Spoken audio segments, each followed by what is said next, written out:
Hello everyone. Question number 151 है, अध्यापन प्रारंभ करने से पूर्व शिक्षक को चाहिए कि एक टीचर को क्लास स्टार्ट कराने से पहले क्या चाहिए, उसको क्या करना चाहिए। तो पहला है, अपने विद्यार्थियों के वर्तमान तथा भूत के विषय में जाने कि आपके जो बच्चे हैं, स्टूडेंट हैं, प्रेजेंट और पास्ट कैसा रहा है आपके बच्चे का। सेकेंड वन इज़, विद्यार्थियों के मस्तिष्क में काम कर रहे वातावरण के विचलनों से विज्ञ हो, उनको जानकारी हो कि अभी बच्चे के दिमाग में जो है किस तरीके की चीज़ें विचलन कर रही हैं। वह अपने विद्यार्थियों की जिज्ञासा को उजागर करने में, जो क्यूरियोसिटी है, उसमें सक्षम हो। तो तीनों ही ऑप्शन सही है, ऑप्शन डी आपका आंसर हो जाएगा। शिक्षण का पहला चरण है, देखो शिक्षण का पहला चरण होता है उद्देश्यों का निर्धारण। क्या होता है? उद्देश्यों का निर्धारण।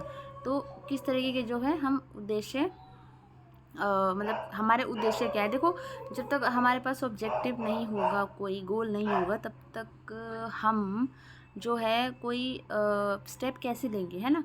तो इसमें है उद्देश्यों का निर्धारण, जो कि हमारे ऑप्शन में नहीं है, तो डी ऑप्शन सही हो जाएगा। देखो, पहले से योजना बनाना, योजना तब बनाओगे ना आपको पता होगी किस चीज़ की योजना बनाई जा रही है। जो पाठ्य योजना होती है, पाठ्य योजना बनाने से पहले भी हमारे पास कुछ ऑब्जेक्टिव्स होने चाहिए, ठीक है। तो उसके बाद है पाठ्य सामग्री को सुसंगठित करना, ठीक है। तो विद्यार्थियों की पृष्ठभूमि को जानना, एवरीथिंग इज़ ओके, ठीक है। तो उद्देश्य हमारे सबसे पहले आएंगे शिक्षण के पहले चरण में कि हमारा ऑब्जेक्टिव क्या है, हम शिक्षण क्यों करा रहे हैं। तो ऑप्शन में नहीं है। अगर यहाँ भी कोई और ऑप्शन होता और उद्देश्य नहीं है, तो इस सिचुएशन में हम लोग पहले से योजना बनाना ऑप्शन लगाते, बट अभी हमारे पास ऑप्शन है कि इनमें से कोई नहीं, तो डी ऑप्शन हो जाएगा। क्वेश्चन समझ ना आया हो तो एक बार इसको दोबारा सुन लेना बैक करके। 153 है, कल्पना कीजिए कि आप एक महत्वाकांक्षी अध्यापक हैं। आप कक्षा अध्यापन के विषय में अत्यंत ऊंचा आदर्श रखते हैं, किंतु आपकी जो मेहनत है वो कारगर नहीं होती। तो इसके पीछे क्या कारण हो सकता है। तो देखो, हम एक मतलब महत्वाकांक्षी अध्यापक है, तो ऐसी पॉसिबिलिटीज़ है कि जो हम जानते हैं वो शायद बच्चे की जानने की क्षमता से अधिक ऊंचा है। सेकंड चीज़ ये भी हो सकती है कि छात्रों के मध्य जो व्यक्तिगत भिन्नता है, क्योंकि हमारी क्लास में अगर 40 बच्चे हैं, 50 बच्चे हैं, अब सबके दिमाग के सबका दिमाग जो एक जैसा काम नहीं करता है भाई। कोई धीरे सीखता है, कोई जल्दी सीखता है, कोई इससे भी तेज़ सीखता है ना। तो ये चीज़ होती है। तो ऐसा हो सकता है कि जो बच्चों की जो व्यक्तिगत भिन्नता है वो इस चीज़ को इफ़ेक्ट कर रही हो। तो ए और बी दोनों ही सही होंगे इसमें। सीखने का समुचित तात्पर्य है, ये क्वेश्चन कई बार पूछा जाता है। तो बिहेवियरल चेंजेस, तो बी ऑप्शन इसका सही हो जाएगा। इसको तो आप रट भी सकते हो इस क्वेश्चन को। क्वेश्चन नंबर 155 है, कक्षा शिक्षण में श्रव्य दृश्य सामग्री के उपयोग का सबसे बड़ा लाभ क्या है। श्रव्य दृश्य सामग्री जो हमारे ये जो होते हैं विजुअल एड्स होते हैं जो हमारे, ठीक है, जो हमारा TLM होता है, टीचिंग लर्निंग एड्स होते हैं। तो उसमें उसका जो है सबसे बड़ा लाभ ये होता है कि सीखना सरल और रोचक हो जाता है। छात्रों को कम अध्ययन करना पड़ता है, ये ठीक है, बट इतना भी ठीक नहीं है। सीखने का सारा दायित्व छात्र पर चला जाता है, भाई अब तू ही है कर्तव्य धर्ता, तू ही पढ़, तो ये तो गलत हो जाएगा। ए ऑप्शन है, छात्रों को पुस्तकीय ज्ञान पर निर्भर नहीं रहना पड़ता, ये ऑप्शन भी ठीक है, बट इसका जो बेस्ट ऑप्शन है वो बी है। इसको भी आप रट सकते हैं क्योंकि ये क्वेश्चन भी कई बार पूछा जाता है। क्वेश्चन नंबर 156 है, शिक्षक को आशावादी क्यों होना चाहिए। अगर वो खुद आशावादी है तो तभी तो उसके बच्चे आशावादी बना सकेगा वो, ठीक है। तो निराशावादी है, खुद ही परेशान है, नहीं यार ऐसा हो गया तो क्या हो जाएगा, ये वो फला डेरा, खुद ही निराशावादी है, तो उसके बच्चे भी उसको देख देख के निराशावादी बन जाएंगे, ठीक है। तो टीचर को अगर वो आशावादी होना चाहिए तभी उसके बच्चे जो है आशावादी बनेंगे, तो छात्रों में अच्छी आदतें डाल सकेगा, दैट इज़ गुड। कक्षा को अनुशासन प्रिय बना सकेगा। आशावादी का अनुशासन से कोई लेना देना नहीं है। विनोद प्रिय ठीक है, बट बी ऑप्शन ज़्यादा अच्छा है। 157 है, शरारती छात्रों के साथ शिक्षक को कैसा व्यवहार करना चाहिए। भाई देखो, वैसे तो कूटने का मन करता है लेकिन कूटना अलाउड नहीं है, तो ऐसे में जो है हमें ऑप्शन चुनना है बी, ठीक है। कठोर तो हमें रहना नहीं है, तटस्थ हम रह नहीं सकते हैं, ठीक है, क्योंकि सैलरी ले रहे हैं तो तटस्थ होने का तो कोई मतलब ही नहीं बनता है। सहानुभूति दिखा दिखा कर क्या पता वो शरारती हो गया हो, है ना। तो विनम्र रहना है लेकिन दृढ़ रहना है भाई। अब इसको वो चीज़ बोल दी है तो करनी है तो करनी है। कोई शरारती बच्चों से निपटने का एक ही तरीका है भाई, उनको ना मतलब जो बहुत सारे काम होते हैं ना, ये लिया वो लिया, ये कर दे वो कर दे, भाई उसमें लगा दो उसको, उसकी शरारतें अपने आप ही कम हो जानी है। मैं तो यही करती हूँ। तो बी ऑप्शन इसका सही हो जाएगा। कक्षा शिक्षण की व्यवस्था निर्भर करती है प्रधानाचार्य की शैक्षिक योग्यता पर। देखो कक्षा की बात हो रही है, स्कूल की बात नहीं हो रही है। और शिक्षक की व्यावसायिक निपुणता पर, अन्य शिक्षकों के सहयोग पर, विद्यालय की साज सज्जा पर। देखो बी ऑप्शन इसका सही है। टीचर के ऊपर ही कक्षा शिक्षण का जो मेन जो होता है, क्या बोलते हैं, नींव है एक तरीके से टीचर जो है। तो बी ऑप्शन इसका सही हो जाएगा। चलो कहीं तो हमारी इज्जत है। ओके 159 है, यदि छात्रों का शैक्षिक रिपोर्ट अत्यधिक उत्तम है, वाह भाई वाह वाला है, तो शिक्षक को निम्नलिखित कार्य करने की आवश्यकता है। भाई मेरे बच्चे तो मतलब तगड़े वाले बिल्कुल आगे जा चुके हैं, तो क्या करना चाहिए मुझे ऐसे में? तो वह केवल छात्रों को अधिगम प्रणाली के खोजने में सहायता करे और उन्हें संदर्भ सूची प्रदान करे, छात्रों को प्रस्तुतिकरण में मदद करे, किंतु उन्हें उसकी तैयारी स्वतंत्र रूप से करने दे। उसके बाद है छात्रों को स्वयं तैयार करने के पर्याप्त अवसर दे तथा उन्हें स्वनिर्देशित होने दें। छात्रों की तैयारियां पाठ्य पुस्तक के मात्र तो नहीं, इसका निरीक्षण करें। भाई ऑप्शन तो ऑलमोस्ट सारे ही ठीक लग रहे हैं, बट हमें बेस्ट इसमें से चूज़ करना है। तो ऑप्शन जो है इसका सी हो जाएगा। ठीक है, देखो छात्रों का शैक्षिक रिकॉर्ड बहुत बढ़िया है, तो ये हो सकता है कि छात्रों को स्वयं तैयार करने के पर्याप्त अवसर दें और उन्हें स्वनिर्देशित होने दें, वो खुद से खुद को निर्देश करें। ठीक है, तो ये ऑप्शन इसका हो सकता है। बाकी बी भी ठीक ही लग रहा है। ठीक है, तो आई थिंक यही वाला सही है कि उन्हें पर्याप्त अवसर दिए जाने चाहिए, ताकि बच्चा खुद से भी तो कुछ करे ना भाई। अब जब शैक्षिक रिकॉर्ड बढ़िया है बच्चों का, तो आई थिंक सी ऑप्शन ठीक है और सी ही होना चाहिए इसका। और मैं अपनी हर वीडियो में कहती हूँ, no one is perfect on this earth. तो मैं भी परफेक्ट नहीं हूँ। किसी क्वेश्चन का आंसर अगर मैं गलत दे देती हूँ या मेरे द्वारा कोई गलत आंसर चला जाता है, तो कृपया करके आप लोग मुझे कमेंट करके बता सकते हैं। आप मुझसे सीखते हैं, मैं आपसे सीखती हूँ। टीचर का काम यही होता है, सीखने सिखाने का। तो अगर कुछ हो जाता है गलती, तो आप लोग मुझे कमेंट कर सकते हैं। डेफिनेटली मैं उस चीज़ को आगे आने वाली वीडियोज़ में ध्यान रखूँगी, प्लस मेरी भी लर्निंग होगी। तो most welcome for your comments. और वीडियो अच्छी लगी हो तो उसको लाइक भी कर दिया करो यार, और शेयर करना तो बिल्कुल मत भूला करो। और पहली बार आए हो तो सब्सक्राइब कर लेना। सॉरी बीच में डिस्टर्ब करने के लिए, बट करना पड़ता है कभी कभी। 160 नंबर क्वेश्चन है, यदि विद्यार्थी यह न समझे कि कक्षा में क्या पढ़ाया गया है, तो शिक्षक क्या अनुभव करेगा? मतलब हमारा बच्चे को हमने पढ़ा दिया और बच्चे को पता ही नहीं है, बस वही है ना, हमने पूरी रामायण का आदि बाद में पूछा राम कौन है ना, तो ऐसी वाली सिचुएशन है। तो टीचर को कैसा लगेगा? भारी उबा हुआ, उसे दूसरे तरीके से समझाना चाहिए। वह व्यर्थ समय में मतलब बच्चों को लिए व्यर्थ समय नष्ट कर रहा है। अगर बच्चों को समझ ही नहीं आ रहा है, तो विद्यार्थियों के लिए अफसोस, अरे यार उसको तो समझ ही नहीं आया है। देखो अफसोस जताने की ज़रूरत नहीं है भाई, सैलरी ले रहे हो, अफसोस जताने की सैलरी नहीं ले रहे हो। ठीक है, समय तो क्या ही नष्ट करोगे। ठीक है, ढंग से पढ़ा लेते तो शायद समय ना तुम्हारा नष्ट होता ना उसका नष्ट होता। ठीक है, अब भाई उसको समझ ही नहीं आया है, तो भाई उसको दूसरे तरीके से समझाओ। ठीक है, दूसरे तरीके से समझाओ। अब ये है हमारा आ से अनार, ये है बड़े आ से आम। अब कुछ बच्चे आ से अनार बड़े आ से आम समझा दो, समझ जाते हैं। अब कुछ को ये बोलना पड़ता है, बेटा जिसके पीछे डंडी लगी है ना वो आम है, आम बनाओ, आम के ऊपर डंडी बनाओ, ऐसे तो करके उसको समझाना पड़ता है। ठीक है, तो बहुत से तरीके होते हैं। ठीक है, अब जैसे छोटी सी इमली बड़ी सी इमली, मतलब मैं तो बहुत ही अलग तरीके से पढ़ाती हूँ, और मैं तो इलॉजिकल लॉजिक लगाती हूँ बच्चों के साथ। खैर कोई नहीं, उन्हें पढ़ना आना चाहिए, समझना आना चाहिए, बाद में बड़े हो जाएंगे फिर तो देख ही लेंगे। प्राइमरी में तो भाई ऐसे ही चलता है। ठीक है, तो ये चीज़ है, तो उसे दूसरे तरीके से समझाना चाहिए। 161 है, शिक्षक द्वारा दिए जाने वाले गृह कार्य, नॉट गृह कार्य, गृह कार्य की मात्रा एवं प्रकार का निर्धारण करना चाहिए छात्रों के मतों द्वारा। चलो भाई बच्चा पोलिंग करते हैं, कौन सा हमें बच्चों को गृह कार्य देना है। ठीक है, और कितना देना है, किस प्रकार का देना है, ये तो गलत हो जाएगा। ठीक है, विषय वस्तु की जटिलता द्वारा कि भाई विषय वस्तु कितनी टफ है। ठीक है, गृह कार्य से उत्पन्न होने वाले अधिगम द्वारा, कक्षा के कालांश द्वारा, भाई कितने टाइम का पीरियड था हमारा। तो सी ऑप्शन सही हो जाएगा कि बच्चा जो होमवर्क करेगा उससे उसको जो अधिगम मिलेगा, जो लर्निंग मिलेगी, वो कितनी मिलेगी, वो डिसाइड करेगी कि हमें कितना जो है होमवर्क देना है। तो 161 का सी ऑप्शन हो जाएगा। देखो यार, टीचिंग एप्टीट्यूड में ना सारा खेल दिमाग का है, दिमाग लगाओ। ठीक है, देखो चारों ऑप्शन में से कौन सा ऑप्शन बढ़िया जा रहा है, और बच्चे को कहीं गलत मत ठहरा देना भूल कर भी। तुम्हें पता है कि बच्चा गलत है कुछ जगह पे, फिर भी उसको गलत नहीं ठहराना है अगर नंबर लेने हैं तो। 162 है, शिक्षा के क्षेत्र में ली जाने वाली परीक्षा से हम जान सकते हैं कि विद्यार्थी कितना बुद्धिमान है। अध्यापक द्वारा पढ़ाया गया संबोध विद्यार्थी किस प्रकार प्रस्तुत करता है। विद्यार्थी पूर्व वर्ष में किए गए कार्य का कितना भाग याद कर सकता है। देखो जहाँ याद करने की बात आ जाए ना, उसको तो पहले ही काट देना। रेक्टाफिकेशन, रोट लर्निंग बिल्कुल गलत है, ठीक है, गलत ही ऑप्शन है, कहीं भी दिखे उसको काट दो बिल्कुल। विद्यार्थियों का शैक्षिक विकास को सही दिशा में हो रहा है अथवा नहीं।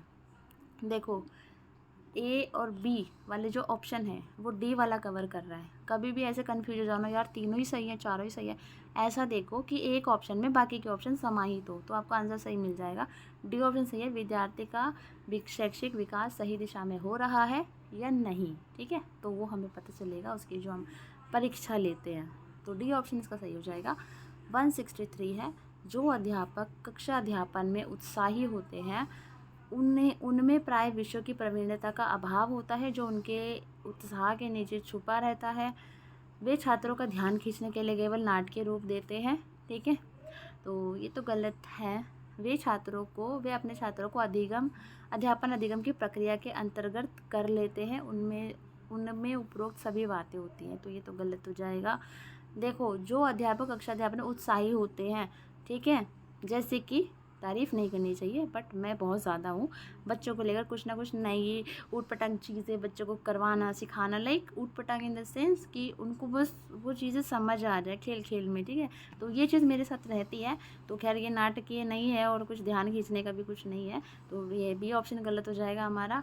और उनमें प्राय विषयों की प्रवीणता का अभाव होता है, लाइक मेरे को कोई नॉलेज नहीं है किसी मतलब मान लो मैं हिंदी में मैंने एक वो पढ़ाए थे बच्चों को, लिंक पढ़ाया था जो हमारा ग्रामर का एक चैप्टर है, सॉरी एक सब मतलब अरे यार टॉपिक है, ठीक है, तो उसमें मैंने वो फ्लैश कार्ड्स बनाए थे लिख के, ठीक है, और फिर मैंने उनको जैसे नाना नानी, ठीक है, पापा मम्मी इस तरीके से, और उनको मैंने कट करा और उनको मैंने उड़ाया था, बच्चों ने उसको लूटा था, काफ़ी लोगों ने अपने में से वीडियो देखी भी होगी वो, और फिर मैंने बच्चों को 5 मिनट का टाइम दिया था कि अपना अपना पार्टनर आपको ढूंढना है, ठीक है, तो अब इसका मतलब ये थोड़ी होगा कि मेरे को कुछ नॉलेज ही नहीं है उस चीज़ की, इसलिए मैं ये उत्साह के पीछे छुपा रही हूँ कि मेरे को तो कुछ आता नहीं, इसलिए मैं खेल खिला रही हूँ, ठीक है, तो इस तरीके से जो है चीज़ें थोड़ा सा दिमाग लगाना पड़ेगा ऐसे क्वेश्चंस के लिए। तो देखो यार ऊपर के दोनों तो कट जाते हैं, अब बचा सी वाला, वे अपने छात्रों को अध्यापन अधिगम की प्रक्रिया के अंतर्गत कर लेते हैं। मैं बच्चे को अपने जो मैं उनको सिखा रही हूँ उसके अंडर में बच्चों को अपने लेकर आ रही हूँ, तो इसका सी ऑप्शन हो जाएगा, ठीक है, थोड़ा सा दिमाग लगा के करना, ये आंसर ईजी है इसका फाइंड आउट करने में, समझ आ गया होगा। और भाई किसी किसी को समस्या हो सकती है, मैं अपने एग्जांपल देती हूँ, भाई मेरे को कहीं मिलता नहीं है किसी का एग्जांपल, तो मैं अपने एग्जांपल उठा के दे देती हूँ, ठीक है। ओके 164 है, प्राथमिक स्तर के बच्चों को क्या पढ़ना सिखाना हो तो उसका कठिनाई स्तर।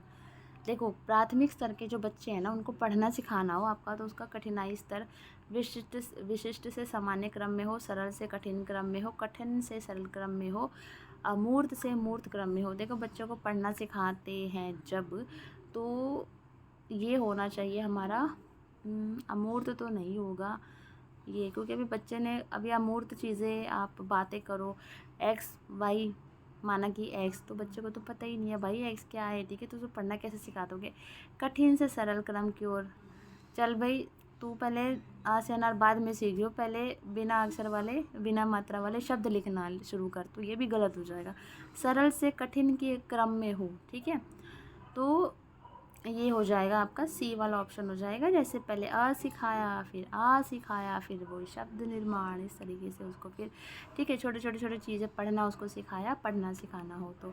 विशिष्ट से सामान्य की ओर क्रम में, तो ये तो नहीं होगा कि आप पहले स्पेसिफिक सिखा रहे हैं, ठीक है, पहले सरल से कठिन की ओर जो है जाएगा। 165 है, सीखने सिखाने के दौरान किए गए आकलन से शिक्षक को, जब आप पढ़ा रहे हैं उस टाइम हम कुछ टेस्ट लेते हैं बच्चे का, है ना, ओरल ले लो रिटर्न ले लो, ऐसे में शिक्षक को किसी विषय में बच्चे की केवल क्षमताओं की पहचान करने में सहायता मिलती है, क्षमताओं और सीखने की कमी की पहचान करने में सहायता मिलती है, सीखने में कमी की पहचान करने में सहायता मिलती है। पाठ देखो याद करने वाला है उसको काट देना, बार बार बोल रही हूँ, पढ़ना ही मत उस पूरे ऑप्शन को। देखो यहाँ पर है सीखने में कमी की पहचान करने में। देखो खाली कमियां ही देख रहे हो क्या बच्चे ने, मतलब क्या कमी रह गई भी उसमें, है ना। तो सिर्फ कमी पे फोकस नहीं करना है, क्षमताओं और सीखने में कमी की पहचान, ठीक है। सिर्फ सीखने में नहीं आएगा, मतलब क्षमताओं और सीखने में जो उसकी क्षमता है, जो मतलब जो एबिलिटी है उसमें, मतलब सीखने में जो कमी की पहचान है उसमें जो क्या कमी रह गई है उसके ऊपर फोकस करना है, उससे सहायता मिलती है। किसी विषय में बच्चों केवल क्षमताओं की, देखो यहाँ पर क्षमता और सीखना है तो बी वाला ऑप्शन सही हो जाएगा, ठीक है। और ये वाला ठीक है, केवल केवल और हमेशा समय टीचिंग एप्टीट्यूड में जहाँ केवल दिख जाए ना भाई उसको भी काट देना, ठीक है। बी ऑप्शन सही हो जाएगा। 166 है, व्यापक आकलन का अर्थ है। देखो व्यापक आकलन जो हमारा होता है वो होता है समेटिव असेसमेंट। बच्चों के सर्वांगीण प्रगति के बारे में जानकारी, बच्चे की समेकित प्रगति के बारे में जानकारी, बच्चों की मौखिक अभिव्यक्ति के बारे में जानकारी, बच्चे की लिखित अभिव्यक्ति की जानकारी। व्यापक आकलन जो होता है सर्वांगीण, व्यापक ओवरऑल, तो वो सर्वांगीण प्रगति की जानकारी देता है। 166 का ऑप्शन नंबर जो है ए सही हो जाएगा। 167 है, बाल केंद्रित शिक्षा का अर्थ है बच्चों को खेल विधि द्वारा पढ़ाया जाए, बच्चों के अनुभवों, उनके स्वरों और उनकी सक्रिय भागीदारी को प्राथमिकता देना, बच्चों को आकर्षक पुस्तकों से पढ़ाया जाए, बच्चों को स्नेह और मृदु भाषा में पढ़ाया। देखो बाल केंद्रित, देखो पहले क्या होता था कि टीचर सेंटर्ड जो एजुकेशन थी, टीचर बोलता रहता था और बच्चे सुनते रहते थे, टीचर लिखवाते रहता था और बच्चे लिखवाते रहते हैं। और भाई मैं वही बच्ची हूँ, ठीक है जो टीचर सेंटर्ड एजुकेशन थी, टीचर बोलता था हम सुनते थे, टीचर लिखवाता था हम लिखते थे, ये चीज़ है। लेकिन अभी टाइम चेंज हो रहा है, अभी बच्चे को सेंटर में रखा जाता है, भाई बच्चा बच्चा बच्चा, ठीक है। तो बच्चों के अनुभवों, उसके एक्सपीरियंस क्या है, उसके स्वर, उसकी सक्रिय भागीदारी, सहभागिता, ठीक है, वो पार्टिसिपेशन दे रहा है कि नहीं दे रहा है, हमें तो कोई मतलब नहीं। टीचर बोल बाल के चली जाती थी, हम भी सुन सुना के रह जाते थे, क्वेश्चन पूछने की हिम्मत नहीं होती थी वरना चाटा आता था मुँह पे, ठीक है। तो बी ऑप्शन इसका सही हो जाएगा। तो बाल केंद्रित मतलब बच्चे को केंद्र में रखना, भाई बच्चा तू महान है, बच्चा तू भगवान है, ठीक है। वो बात अलग है, अभी कुछ कुछ मन में बोल रहे होंगे तू शैतान भी है। ओके 168 है, बच्चों में पारस्परिक तुलना कभी नहीं करनी चाहिए क्योंकि पारस्परिक तुलना करने से बच्चे में हीन भावना जागृत होती है, द्वेष भावना की जागृत होती है, आत्मविश्वास में वृद्धि होती है। वाह भाई वाह, हमारी तुलना हो रही है, चलो आत्मविश्वास बढ़ रहा है हमारा। देखो यार बच्चों की आप तुलना करोगे ना, ऑब्वियस सी बात है, तुलना कर रहे हो तो एक को तो नीचे दिखाओगे ही दिखाओगे, दूसरे को ऊंचा उठा दोगे, तो भाई तू भी अच्छा है, तू भी अच्छा है, तो तुलना कहाँ से हो गई है ना। तो तेरे को ये नहीं आता देख, उसको ये भी आता देख, तेरे को इतना नहीं आया, तो ये चीज़ें होती हैं। तो ऐसे में क्या होगा, हीन भावना की जागृत होती है। तो ए तो हमारा सही हो जाएगा। ए देख सॉरी 1 हमारा किस किस में है, तो 1 इसमें है, 2 इसमें नहीं है, तो ये वाला काट दो, ठीक है। 1 हो द्वेष भावना की, कहीं ना कहीं बच्चों को ना भाई मैं तो इससे बदला लूँगा, इसने इसकी वजह से मेरे को ऐसा सुनना पड़ा, है ना। तो सेकेंड ऑप्शन भी सही हो जाएगा। तो जहाँ पे सेकंड है तो सेकंड देख लो। आत्मविश्वास में वृद्धि होगी, भाई कहाँ से, एक में हो जाएगी एक में नहीं होगी, तो एक तरीके से ये जो है नेगेटिव उसमें जा रहा है। तो हमारा ए ऑप्शन सही हो जाएगा 1 और 2। एक सृजनात्मक बच्चे की विशेषताएं हैं। जो क्रिएटिव बच्चा होता है उसकी क्या क्या विशेषताएं होती है। देखो जो क्रिएटिव बच्चा होता है विचार और कार्य में मौलिकता होती है, भाई उसके खुद के विचार होते हैं, खुद का कार्य होता है, वो उसी को प्रेजेंट करता है। ए तो 1 तो सही हो जाएगा। अब 1 देख लो कहाँ कहाँ पे, अब आगे कट कर दो, 1 वाला नहीं है तो कट कर दो इसको। समस्याओं के प्रति उच्च स्तर की संवेदना होती है उसमें, और सोचने विचारने का नवाचारी तरीका। देखो अभी थर्ड वाला ऑप्शन सही है, अभी थर्ड वाला देखो पहले कहाँ कहाँ पे है, बाकी ये काट दो, इसको काट दो, अभी ये इसमें है। समस्याओं के प्रति उच्च स्तर की उसके अंदर संवेदना होती है। ये ऑप्शन भी जो है मुझे मतलब नहीं ठीक लग रहा, मतलब उच्च स्तर की संवेदना होती है, मतलब संवेदनशील होता है समस्याओं को लेके, दैट इज़ गुड हो सकता है बट हो ही तो ये पॉसिबल नहीं है जहाँ तक मुझे लगता है। तो इसका 1 और 3 ऑप्शन सी आपका आंसर हो जाएगा। कक्षा में बच्चों की धारण दर बनाए रखने के लिए ज़रूरी है, धारण दर बनाए रखने के लिए ज़रूरी है। शिक्षक बच्चों को कक्षा में रोज़ आने के लिए कहे। देखो जो बच्चे को हमें स्कूल में जो बुलाना है धारण दर बनाए रखने के लिए, लाइक वो स्कूल में प्रेजेंट रहे, ठीक है, प्रेजेंट रेशियो, इस तरीके से क्वेश्चन है आपका। कक्षा में उपस्थित न होने वाले अभ्यर्थी को दंड दिया जाए। भाई दंड तो बिल्कुल भी दे ही नहीं सकते, वरना तुम्हारी नौकरी गई, कहाँ गई, पता नहीं कहाँ गई। ठीक है। कक्षा में नियमित रूप से एवं बच्चों की रुचि के अनुसार शिक्षण कराना। अगर आप बच्चों को चाहते हैं वो स्कूल आए तो उनको डेली पढ़ाए। ऐसा नहीं है भाई आज पढ़ा दे, कल पढ़ाने का मन नहीं है, परसों पढ़ाएंगे, तो ये नहीं करना है। और उनके रुचि के अनुसार पढ़ाना है भाई, ठीक है। जो बच्चे कक्षा में नियमित उपस्थित हो उन्हें ही अभिप्रेरित करे। भाई तू डेली आती है, तू ही सब कुछ है, बाकी तो पागल है, ठीक है। तो ये तो गलत है भाई, तो आपका डी ऑप्शन गलत हो जाएगा। और बच्चों को बोलोगे रोज़ आ, भाई उसको पता है रोज़ आना है, माँ बाप भी बोलते हैं उसके रोज़ जा, आता है क्या, नहीं ना। फिर बोलने से कुछ नहीं होता आज के टाइम में, हम कौन सा बोल बोल के सीख गए, ठीक है। और दंड आप दे नहीं सकते, तो सी ऑप्शन सही हो जाएगा कि बच्चों को नियमित रूप से आप पढ़ाएं और उनकी रुचि के अनुसार उनको पढ़ाएं, तो सी ऑप्शन हो जाएगा। बाकी मेरा जो तरीका ये है, मैं मेरी क्लास में जो बच्चे पूरे मंथ प्रेजेंट रहते हैं, मैं उनको end of the month and जो लास्ट डे होता है, मैं उनको बच्चों को प्राइज़ देती हूँ, एक सर्टिफिकेट देती हूँ, और क्या, और उनकी जो फ़ोटो है वो बड़ी बड़ी सी पेस्ट करती हूँ क्लास में, उसका नाम लिखती हूँ, ठीक है। तो ये भी एक तरीका है मतलब मोटिवेट करने का, बच्चों को आप मोटिवेट भी कर सकते हैं। 171 है, वही व्यक्ति अच्छा शिक्षक बन सकता है जिसका उच्च अकादमिक रिकॉर्ड हो, जो बच्चों को नियंत्रित कर सके, उसकी शिक्षण में रुचि हो और वो अपने विषय में पारंगत हो, अपने विषय में पारंगत होने के साथ साथ बच्चों को अनुशासित कर सके। तो देखो, अकादमिक रिकॉर्ड अच्छा होने से कोई अच्छा टीचर नहीं बन सकता, ठीक है। हमारे भी बहुत से ऐसे टीचर थे, बहुत तगड़े पढ़े लिखे थे, लेकिन पढ़ाते बिल्कुल बकवास थे, और ये बात आप ही जानते हैं, आपके भी कई टीचर्स ऐसे रहे होंगे, ठीक है। जब समझ ना आए ना कौन सा ऑप्शन चुने, तो अपने आप को बच्चा समझ लिया करो वहाँ पर, और फिर सोचा करो कि यार इस हिसाब से क्या होना चाहिए। तो पहला काट दो, बच्चों को नियंत्रित कर सके। भाई बच्चों को तो गार्ड भी नियंत्रित कर देता है, तो क्या वो अच्छा टीचर बन जाएगा, नहीं ना, तो फिर भी ऑप्शन भी काट दो, ठीक है। उसका है सी, उसकी शिक्षण में रुचि हो और वो अपने विषय में पारंगत हो। देखो अनुशासित रखना छोड़ो यार, तब तुम ढंग से पढ़ाओगे बच्चों को, अनुशासित तो वो अपने आप हो जाएगा। और अनुशासित नहीं करना, हमको फैसिलिटेट करना है, ये चीज़ याद रखना आप। जो हमारा प्रगतिशील जो शिक्षा है और जो हमारा ZPD दिया है, मैं थ्योरीज भी भूल गई हूँ सारी, जब से सिलेक्शन हुआ है दोबारा रिवाइज़ करनी पड़ेंगी चीज़ें। प्रॉक्सिमल डेवलपमेंट का जो है यार, वाइगोस्की याद आ गया, वाइगोस्की ने दिया है, उसमें तो उसने बोला है कि फैसिलिटेट करना है, तो हमारा अनुशासित कहीं वो है ही नहीं, तो सी ऑप्शन सही हो जाएगा। देखो हमारी रुचि हो शिक्षण में, टीचिंग में रुचि होना बहुत ज़रूरी है। बहुत से लोग नौकरी लेके बैठ जाते हैं, तो फ्रस्ट्रेटेड रहते हैं, बस वो नौकरी पाने के लिए आते हैं। जब तक आपको टीचिंग में रुचि नहीं होगी, इंटरेस्ट नहीं होगा, आप फ्रस्ट्रेट ही रहोगे, ठीक है। और अपने विषय में पारंगत हो, ठीक है।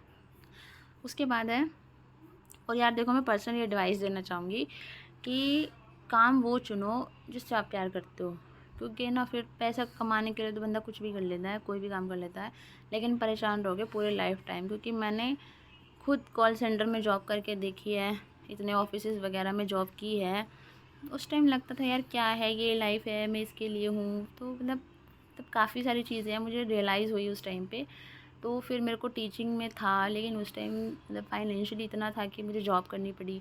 फिर उस टाइम लगा नहीं यार, मतलब पार्ट टाइम कुछ करेंगे, लेकिन अपना कोर्स वगैरह करके अपना टीचिंग लाइन में ही जाना है, तो ये चीज़ है। But now I am happy कि हाँ, जो जिस काम से मुझे प्यार है वो चीज़ में मुझे जॉब मिली, तो आप लोग भी ऐसा ही करें। बाकी तो समझ की बात है। 172 है, कक्ष में ज़रूरी है कि शिक्षक हमेशा ICT का प्रयोग करें, कक्षा में बच्चों को प्रश्न करने के अवसर दे, विषय को मौखिक एवं लिखित रूप में पढ़ाए, रोज़ कक्षा में आए। देखो सारे ही ठीक है, खैर रोज़ तो क्या हमेशा ICT का प्रयोग क्या ही कर लोगे तुम, ठीक है, इसको छोड़ दो। बी ऑप्शन बिल्कुल आपका सही है, बच्चों को प्रश्न करने के अवसर दें, जितना बच्चा प्रश्न करेगा उतना आपका जो है आप एक बेहतर शिक्षक हैं, अगर आपका बच्चा प्रश्न कर रहा है तो, ठीक है।